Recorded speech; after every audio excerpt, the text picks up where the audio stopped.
नमस्कार दोस्तों। आज हम स्वरों के भेद के विषय में जानेंगे। स्वर के कितने कितने भेद होते हैं। स्वर के अंतर्गत जो आने वाले वर्ण हैं वो अच प्रत्याहार के वर्ण होते हैं। अच प्रत्याहार हैं, अच प्रत्याहार में जो वर्ण आते हैं तो उन वर्णों में ए ई उ रील री ए ओ आई और औ। हम देखते हैं कि माहेश्वर सूत्रों में केवल इन वर्णों का प्रयोग किया गया है, जबकि इनके और भी वर्ण होते हैं। जैसे ए के बाद आप भी आता है, ई के बाद दीर्घ ई भी आती है, उ के बाद दीर्घ उ भी आता है, री के बाद दीर्घ री भी आती है। तो उनको माहेश्वर सूत्रों में सम्मिलित क्यों नहीं किया गया है? तो इसके आधार पर हम देख लेते हैं कि इनके जो भेद हैं वो भेदों के आधार पे से इनके केवल छोटी इकाई को ले लिया गया है और इसी आधार पे उसकी बड़ी इकाई को जाना जाता है। जैसे ई को ले लिया है और ई के आधार पर ही आक को जाना जा सकता है। तो उसमें हम देखते हैं स्वर वर्णों के भेद के जो आधार है, हम किन किन आधारों पर स्वरों के भेद कर सकते हैं। तो एक हम देखते हैं कि ऋस्व दीर्घ प्लुत आदि भेद भी होते हैं। फिर वो स्वरों के उदात्त अनुदात स्वरित आदि भी भेद होते हैं। और वो स्वरों के ही अनुनासिक और अनुनासिक भी भेद होते हैं। तो ये जो होते हैं इसका आधार क्या है? तो इसमें सजातीय अर्थात एक ही स्थान वाले अचवर्णों में परस्पर तीन प्रकार के भेद होते हैं। तो जो पहला भेद होता है कालकृत भेद होता है, जिसमें ऋस्व दीर्घ प्लुत आदि भेद हो सकते हैं, वो बोलने की मात्रा के आधार पर देखा जाता है। दूसरा स्थान भागकृत भेद होता है। बाह्य स्थान वो बाह्य प्रयत्न के आधार पर जो भेद निर्धारण होता है, उदात्त अनुदात और स्वरित आदि भेद होते हैं। और नासिकाकृत जो भेद होते हैं तो अनुनासिक और अनुनासिक, इस प्रकार से इसके भेद होते हैं। तो स्वर्ण वर्णों के भेद के तीन प्रकार के आधार हो सकते हैं। तो कालकृत भेद होते हैं वो तीन प्रकार के होते हैं, और स्थान भागकृत होते हैं वो भी तीन प्रकार के होते हैं, और नासिकाकृत होते हैं वो दो प्रकार के होते हैं। तो इस तरह से इनके 18 कर दिए जाते हैं, अर्थात ऋस्व दीर्घ प्लुत उसका उदात्त अनुदात स्वरित इन तीन से गुणा किया जाएगा तो 9 भेद हो गए, और उसका अनुनासिक अनुनासिक उस 9 का 2 से गुणा किया जाएगा तो 18 भेद। इसलिए जो ऋस्व स्वर होता है जो तीनों में हो सकता है, प्लुत में दीर्घ में, उनके 18 18 भेद हो सकते हैं। तो पहला है कालकृत भेद। स्वरों की ऋस्व दीर्घ प्लुत संज्ञा करने वाला सूत्र। तो इसमें जो सूत्र है उकाल और ध्रस्व दीर्घ प्लुत है। तो इसमें जो विग्रह करते हैं तो ऊ कालो सबसे पहले ऊ है, तो इस ऊ का तात्पर्य क्या है? तो इसमें तीनों तरह के ले लिए, उश्च ऊश्च उश्च व। अर्थात यदि किसी उकारांत शब्द का रूप चलाया जाए तो वो इस प्रकार से चलेगा, अर्थात पहले ऋस्व ऊ फिर दीर्घ ऊ और उसके बाद में प्लुत ऊ के रूप में। तो वह कालो यस्य से, और उस उ के उच्चारण काल के समान काल है जिसका, वो उ काल कहलाएगा।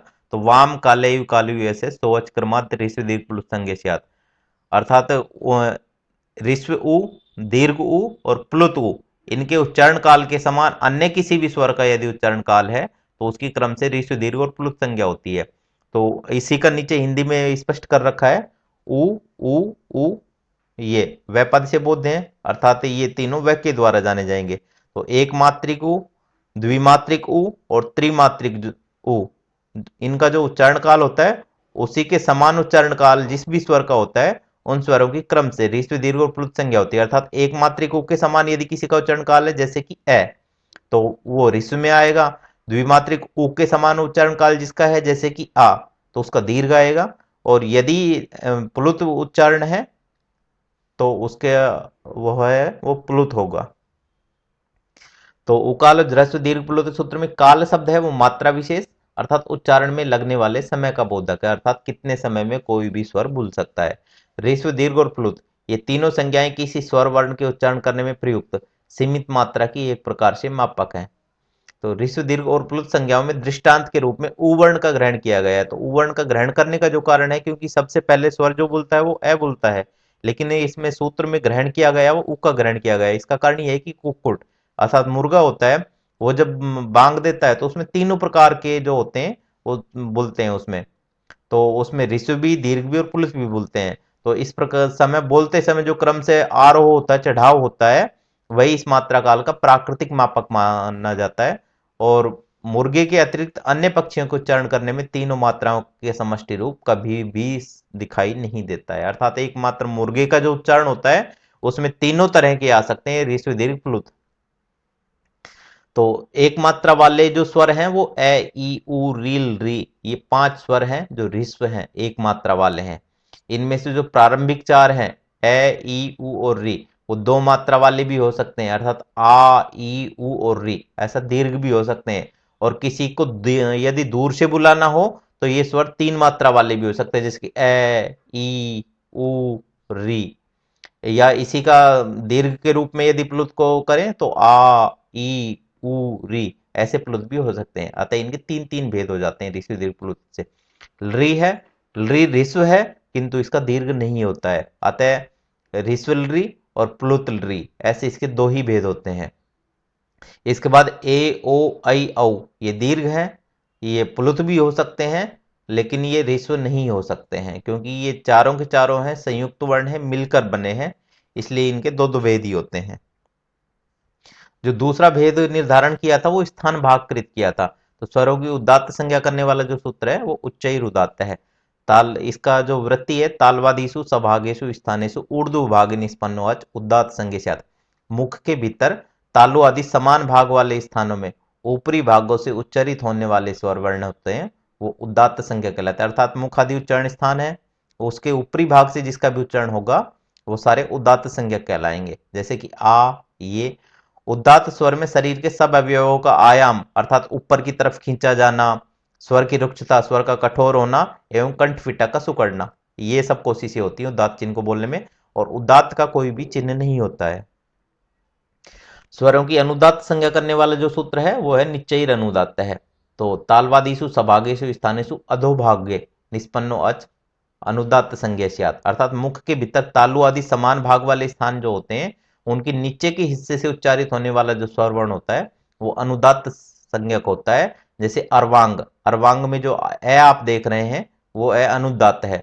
तो अनुदात्त स्वर वर्ण में उच्चारिमाण स्थानों का संकोच एवं मृदुता होती है। अनुदात्त स्वर में जब बोलते हैं तो वर्ण है वो सिकुड़ते हैं और वर्ण होते हैं वो मीठे होते हैं, तथा मतलब बोलने में जो है वो मधुर होते हैं, तथा स्वर की कोमलता तथा कंठ विवर का फैलाव भी होता है। तो ऋग्वेद में अनुदात्त स्वर का चिन्ह है वर्ण के नीचे पड़ी रेखा के द्वारा सूचित किया जाता है। जैसे आप अर्वांग देख रहे हैं, अर्वांग में ए है, ए के नीचे जो खिंची हुई रेखा है तो ये बोधित करती है कि ये यहाँ पे अनुदात्त स्वर है। अगला स्वरों की स्वरित संज्ञा करने वाला जो सूत्र है वो समाहार है, स्वरित है।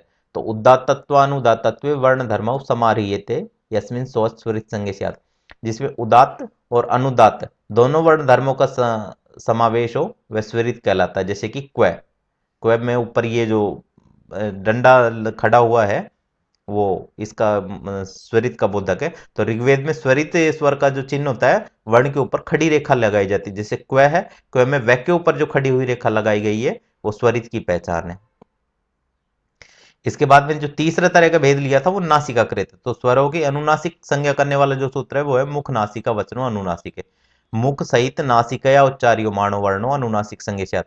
मुख सहित नासिका से उच्चार्यमान वर्ण होता है वो अनुनासिक कहलाता है। अर्थात जो वर्ण मुख तथा नासिका दोनों की सहायता से उच्चारित हो, अर्थात न तो अकेला मुख से बोले न अकेला नासिका से बोले, तो वो वर्ण होता है अनुनासिक होता है। जैसे मधुम, इसमें उसको हम मुख और नासिका दोनों से बोलते हैं, अतः यह अनुनासिक है। और जो दूसरा इसका भेद था वो था एन अनुनासिक, अर्थात जो स्वर केवल मुख से बोले नासिका से नहीं बोले वो एन अनुनासिक होता है। जैसे मधु, इसमें ऊ है, ऊ को नाक से बोलने की आवश्यकता नहीं है, अतः यह अनुनासिक है। प्रत्येक स्वर अनुनासिक भी हो सकता है और एन अनुनासिक भी हो सकता है। तो इस आधार पर हम स्वरों के भेद देख लेते हैं। तो ए ई उ री, ये हम देखते हैं। तो इनके प्रत्येक के 18 भेद होते हैं। 18 भेद किस तरह से होते हैं? तो प्रत्येक स्वर के ऋस्व के 6 भेद हो सकते हैं, दीर्घ के 6 हो सकते हैं, प्लुत के 6 भेद हो सकते हैं। तो इनकी 6 की इकाई होती है। तो ऋस्व उदात्त अनुनासिक आप देख रहे हैं ए के ऊपर, उसको अनुनासिक वर्ण है। दूसरा है ऋस्व उदात्त एन अनुनासिक, आप देखते हैं ऊपर का अनुनासिक गायब हो गया है दूसरे में भेद में। तीसरे में ऋस्व अनुदात्त अनुनासिक, तो आप देख रहे हैं ए के ऊपर अनुनासिक है और नीचे है जो आडी रेखा है वो इसकी पहचान है, ये अनुदात्त है। अगला है ऋस्व अनुदात्त अनुनासिक, आप देख रहे हैं कि ऊपर से अनुनासिक हट गया और नीचे आडी रेखा है, तो ये अनुदात्त की पहचान है। और ऋस्व स्वरित अनुनासिक, ऋस्व स्वरित अनुनासिक में आप देख रहे हैं कि ऊपर अनुनासिक भी है और उसके ऊपर खड़ी रेखा है। तो खड़ी रेखा है ये पहचाने की ये स्वरित है, और अनुनासिक के लिए चंद्र बिंदु बनाई गई है। इसी तरह से ऋस्व स्वरित एन अनुनासिक, तो इसमें आप देख रहे हैं कि ए के ऊपर खड़ी हुई रेखा है, अर्थात ये इसकी स्वरित की पहचान है। तो इस तरह से ये ऋषु के भेद हुए थे। दीर्घ के भेद की आप बात करें तो आ है, आपने आप में दीर्घ है ही, और उसके बाद उदात्त भी है और अनुनासिक आप इसका चिन्ह देख रहे हैं। दूसरा है दीर्घ उदात्त एन अनुनासिक, तो केवल आ है उसके, अर्थात ये दीर्घ है उदात्त है और ऊपर अनुनासिक का चिन्ह हट गया है तो ये एन अनुनासिक हो जाएगा। इसके बाद में दीर्घ अनुदात्त अनुनासिक, तो आप देख रहे हैं कि आ है, आ के ऊपर अनुनासिक है और नीचे आडी रेखा है जो कि अनुदात्त का चिन्ह है, तो ये जो हो गया वो दीर्घ अनुदात अनुनासिक।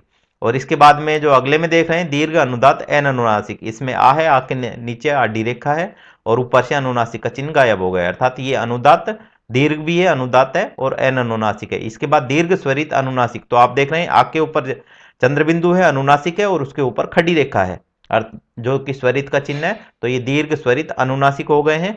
और अगले में जब आप देखते हैं तो आ है अर्थात दीर्घ है, उसके बाद में खड़ी रेखा है अर्थात वो स्वरित है, और चूंकि अनुनासिक का चिन्ह नहीं है तो ये एन अनुनासिक है। तो इस तरह से ये दीर्घ के 6 भेद हैं। और प्लुत के 6 भेद आप देखते हैं तो इसमें प्लुत उदात अनुनासिक ए है, ए के ऊपर अनुनासिक है और सामने 3 लगा हुआ अर्थात इसकी आवृत्ति हो रही है इस स्वर की, तो ये प्लुत उदात अनुनासिक है। अगला जो है प्लुत उदात एन अनुनासिक, तो ए है, ए के बाद 3 लगा हुआ अर्थात ए की केवल आवृत्ति हो रही है, तो इसलिए ये प्लुत उदात एन अनुनासिक है। और इससे अगला जो आप देखते हैं प्लुत अनुदात अनुनासिक, अर्थात ए है, ए के नीचे खड़ी वो पड़ी हुई रेखा है, ऊपर अनुनासिक का चिन्ह है और सामने 3 लगा हुआ अर्थात आवृत्ति का है, तो ये प्लुत अनुदात एन वो अनुनासिक है। इसके बाद में प्लुत अनुदात एन अनुनासिक, तो आप देख रहे हैं ए के नीचे पड़ी हुई रेखा और सामने 3 का निशान लगा हुआ है। इसके बाद में प्लुत स्वरित अनुनासिक, तो देख रहे हैं ए के बाद में अनुनासिक का चिन्ह और उसके ऊपर खड़ी रेखा और 3 अर्थात प्लुत स्वरित अनुनासिक। और इसके बाद में प्लुत स्वरित एन अनुनासिक, तो इसमें ए है, खड़ी रेखा है और सामने 3 है। तो इस तरह से केवल ए का पैमाना लिया था, तो ए के क्योंकि ऋस्व भी होता है, दीर्घ भी होता है, प्लुत भी होता है, तो ए के इस तरह से 18 भेद हो सकते हैं। मतलब ऋस्व की इकाई 6 की मानी जाएगी, दीर्घ की इकाई 6 की मानी जाएगी और प्लुत की इकाई 6 की मानी जाएगी। इस तरह से 18 भेद हो सकते हैं।